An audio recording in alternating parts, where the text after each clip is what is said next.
Today's topic is going to be on texture. So in your sketchbooks, please label the top of this texture with the date as your title. So first, let's get the definition of texture. Now you might think if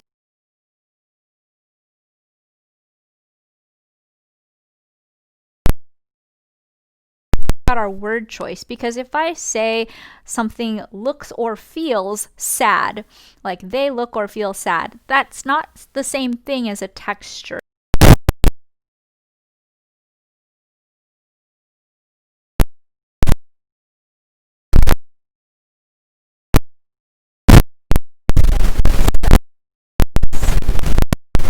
It also has to do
So supplies you're going to need for this. Obviously your pencils in graphite we're going to start out with, so grab any of those. Your blending stump, all 3 of your erasers, sharpener, and then a paper towel. We'll work on your sketchbook. So I'm not measuring anything out, but I do want you to make sure you have a sizable amount of texture studied. So about 2 inches is roughly what I'd like you to be able to do minimum. So I have my laptop with me, so I can always look at the picture I'm referencing, so don't forget to have that photo out and don't just randomly guess what your texture is going to look like. First, I'll label. I'm going to start with the fur, and I'm grabbing a picture of a wolf. I'm going to look specifically at the eye of a wolf because I think drawing that first will help ground me, so I'll come in here, I'll start drawing that, and then I'll do the shading on it, and then I'll add the texture kind of around it. So once I have the eye done, I'm going to start by adding in my texture. I'm going in with my brush and I'm really looking at the way that the fur is curving. So I want to get the angles of this correctly. I don't want to draw really dark and I don't want to just randomly put in these lines, but I want to look at my photo and make sure that I'm actually getting, based on that photo, the angles, getting the right value down. It's a lot of layering, similar to how we did our dots. It's going to take some patience to do this. So wherever it's darker, I'll press a little bit harder, I'll layer more. I'm paying attention to the size and angles. So these curve, some of the lines are going to be shorter where the hair looks shorter, some of them are going to be longer where the hair looks longer. And like I said, I want about 2 inches of space, so I'm just going to keep expanding from this point. So it's important that you put down your values. So now that I have a good amount of fur, not quite done yet, but I want to work on the shading. So I'm not just letting my fur stand on nothing, but it's surrounding this eye. So I still want to go in and treat it nicely. And I want my values to have a good range from really light to really dark, nice low values. So adding that contrast in there will make things look more realistic, give it a little bit more life. Then I can go back and into my fur add the same amount of detail. So I'll go in with my pencil, and you'll see me also go in with my eraser to make things lighter. So it'll be a back and forth process of lightening and darkening. Now that I've got more done, I can work on the blending. So I take my blending stump. Sometimes I will take my paper towel and smooth things out a little bit. I'm not trying to blend them all so my texture goes away, but going in with more detail now. So taking my pencil and my eraser to add in those highlights, get in those shadows, and kind of finalize what I'd like this to look like as I back away.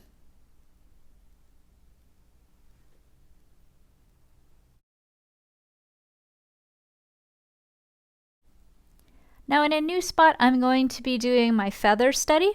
And from this, I'm going to be looking at a picture of a parrot. Again, my picture is always right next to me, so mine's on my laptop now. So for this, we want to start out by drawing the basic shape of all the different feathers that are in there. So I'm going in with my pencil lightly and sketching those shapes that I see. Some of them are longer, some of them are skinnier, some of them are curving, and the shorter ones tend to, pile up on each other. So I'm trying to get just a really basic sketch to start out with, and then I'll go in and I'll start shading them.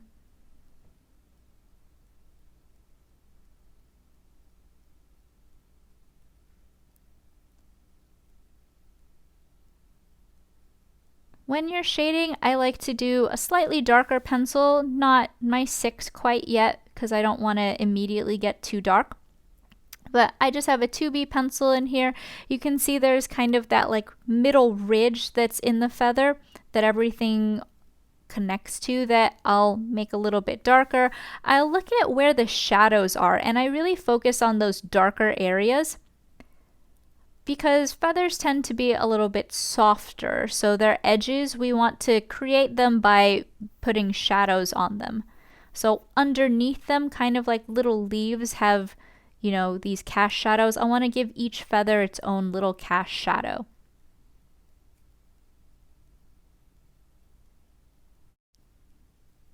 So once you have those shadows, it's a good time to take your blending stump and use that to expand your shadows and drag them outwards. I like to go starting from the center or from the shadow and go at an angle down. So look at the way that the individual hairs on the feathers are going. Make those shadows look a little bit smoother. And go in with your pencil. Again, we want to add those super dark values. Those really low ones will help create a lot of contrast. So some areas are going to look nice and light, and then the shadows are going to pop out certain features. So it's a back and forth process of going in with my blending stump, with my pencil, and then sometimes I'll take my eraser to certain parts as well if they get a little bit too dark or I need to clean things up. But feathers should look fairly natural. Again, there's certain areas that pile up. Some feathers are going to be very long, so you want to get the sense that these are almost like fuzzy.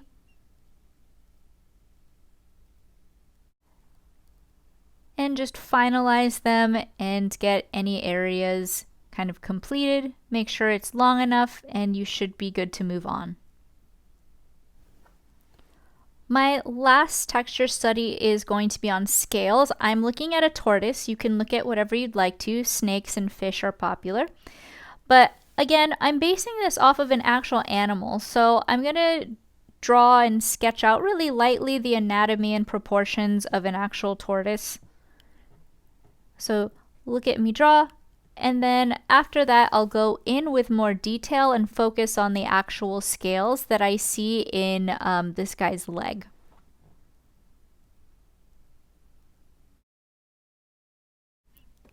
Once you have the sketch, again, we can go in with more detail for the scale part specifically.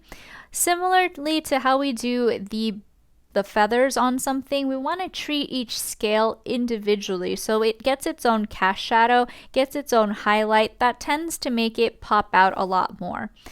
Scales are going to look different in that they tend to be smoother. They don't have that fuzzy texture that the feathers do. And instead there'll be like a certain amount of shine to them or a certain amount of shadow to them. So I really want to go in and make each scale look individual. If you're not doing something like a snake or a fish where the scales are very similar, then you're going to have to look, and you don't have to get them quite exact. That's the nice thing about doing these animals, is that they don't have to look the exact same, but you should go in and make sure that each one of them gets the proper treatment. So I'm going to be adding shadows to a lot of different parts of this, again, to create that contrast. It'll be kind of all over the place, and then I will go back in with my pencil and my erasers to really make those scales look natural, like they stand out, add all the details of like wrinkles, so that this leg looks as realistic as I can get it as I'm doing this study. Now, you don't have to finish every single part of this animal, but you do want enough to indicate like what it's connected to. Again, this is just a partial study, and we really want to focus on the textures of things so that they look good and like finalize them with as much detail as you can, especially those areas where we want the texture to stand out. So for me, it's going to be in this shell, in that leg, and then I'll finish out with that for my study.